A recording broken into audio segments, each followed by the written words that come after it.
बिस्मिल्लाहिर्रहमानिर्रहीम, अस्सलामु अलैकुम। Welcome to the study of MCQs. The study of MCQs के प्लेटफॉर्म से एक नए सेशन के साथ आपको खुशामदीद कहता हूँ। और आज का हमारा जो टॉपिक है that is about borders.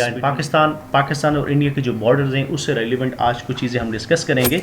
Pakistan और इंडिया के बॉर्डर्स की जब भी बात की जाती है तो बहुत सारी जो बॉर्डर्स के साथ एसोसिएटेड जो पोर्शंस हैं उस हवाले से बहुत सारी कन्फ्यूजन है। किसी पोर्शन को सीज़ फायर लाइन कहते हैं, कहीं लाइन ऑफ कंट्रोल, किसी जगह को वर्किंग बाउंड्री कहते हैं और कोई red Cliff ward international borders कहलाता है।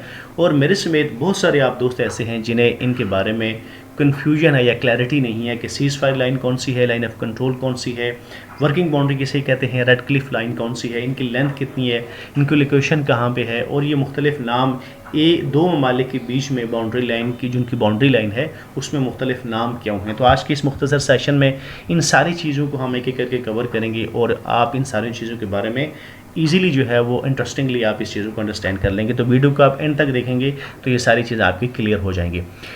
ये हमारे सामने जो है ये पाकिस्तान का ऑफिशियल मैप है। उसमें ऑफिशियल मैप में आप देख सकते हैं यहाँ पे पाकिस्तान आपको नज़र आता है, उसकी दूसरी साइड पे पाकिस्तान का जो नॉर्थ ईस्ट में इंडिया नज़र आता है। अब हमने देखना है कि जो मुख्तलिफ सेक्शंस हैं पाकिस्तान और इंडिया की बाउंड्री के दरमियान वो कौन से हैं। नॉर्थ मोस्ट हम स्टार्ट लेते हैं तो चाइना के बॉर्डर से लेके अब नीचे आप आते हैं नॉर्थ और उसके बाद नॉर्थ ईस्ट की तरफ। तो ये फर्स्ट डॉटेड लाइन आपको नज़र आती है।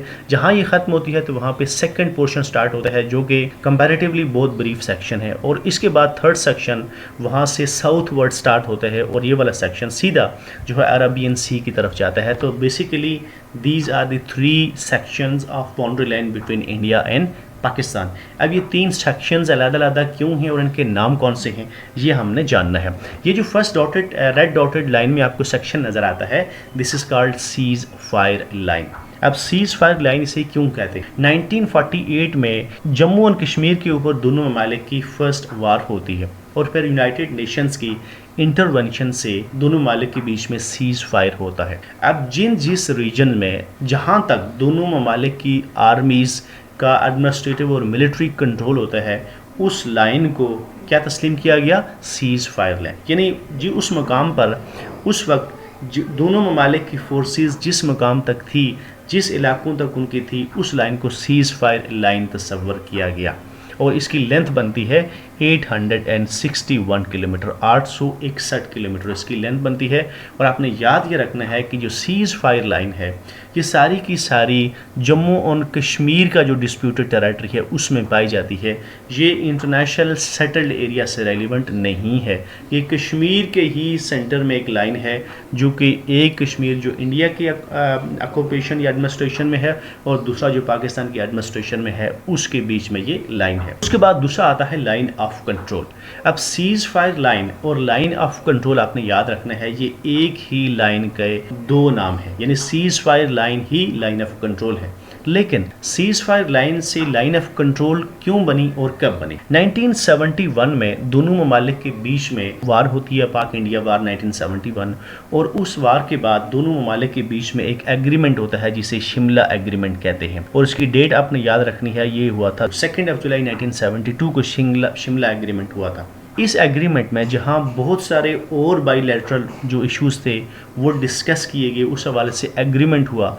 उसी एग्रीमेंट में इस लाइन को जो कि पहले सीज़ फायर लाइन कहलाती थी 1948 से लेकर, उसको रीनेम किया गया, उसको रिविज़िट किया गया, उसका नाम चेंज करके लाइन ऑफ कंट्रोल रखा गया। तो फिर ये 1972 में सीज़ फायर लाइन से लाइन ऑफ कंट्रोल बन गया। उसके बाद हम आगे आते हैं तो ये ब्रीफ सा पोर्शन जो मैंने आपको बताया है जो कि लाइन ऑफ कंट्रोल से आगे जो इंटरनेशनल बॉर्डर है उसके बीच में पाया जाता है, इसे कहते हैं वर्किंग बाउंड्री।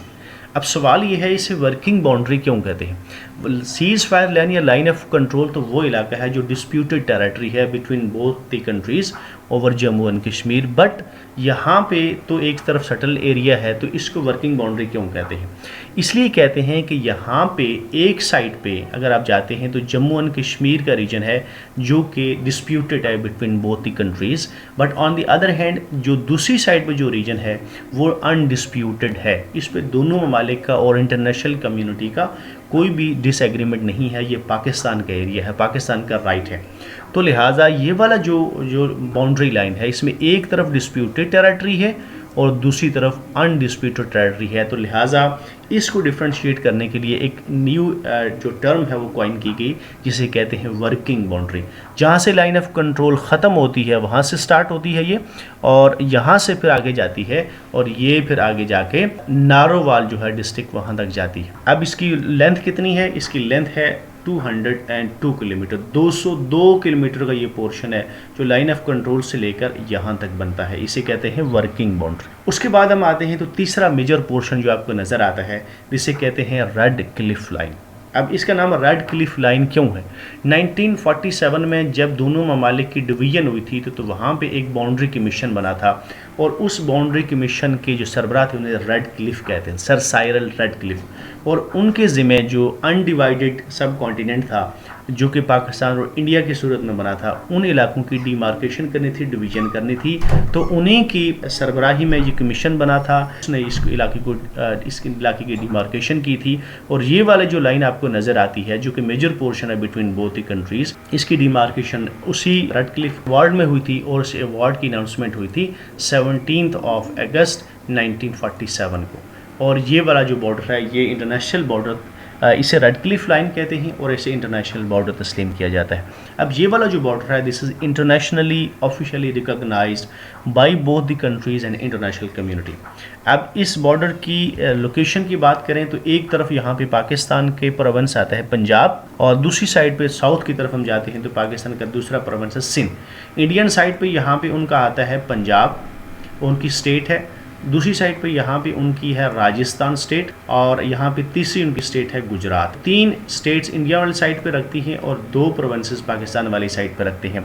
और अगर बात करें मेजर पोर्शन की तो यहाँ पे पाकिस्तान का वाली साइड पे पंजाब का मेजर पोर्शन है, और इंडिया वाली साइड पे जाएंगे तो राजस्थान जो है उसका ज़्यादा बॉर्डर लगता है। अब टोटल लेंथ कितनी बनती है यहाँ से नारोवाल से लेकर ज़ीरो लाइन तक, तो ये टोटल लेंथ इसकी बनती है 2100 किलोमीटर। अब पाकिस्तान के बॉर्डर की हम बात करेंगे तो आपने याद रखना है 861 किलोमीटर हो गया हमारी लाइन ऑफ कंट्रोल, 202 किलोमीटर हो गया मार्किंग बाउंड्री, एंड 2100 किलोमीटर हमारी हो गई ये जो है रेड क्लिफ लाइन। तो तीनों को मिलाएंगे तो 3164 किलोमीटर बनता है, और इसको अगर हम माइल्स में कन्वर्ट करते हैं तो तकरीबन 1966 माइल्स बनता है, जो कि दोनों ममालिक के बीच में ये तीनों को मिला के बाउंड्रीज बनती हैं। That comes to the end of this session. आज का सेशन अपने ख़त्म को पहुंचा। मुझे यकीन है कि आज का सेशन आपके लिए बहुत हेल्पफुल हुआ होगा, और आप इन जो सेक्शंस ऑफ बाउंड्रीज हैं इस हवाले से आपकी क्लैरिटी आपको हासिल हो गई होगी। Thank you very much for watching. For more videos and updates please subscribe my channel the study of MCQs। नए सेशन तक इजाज़त दीजिए। अल्लाह हाफ़िज़।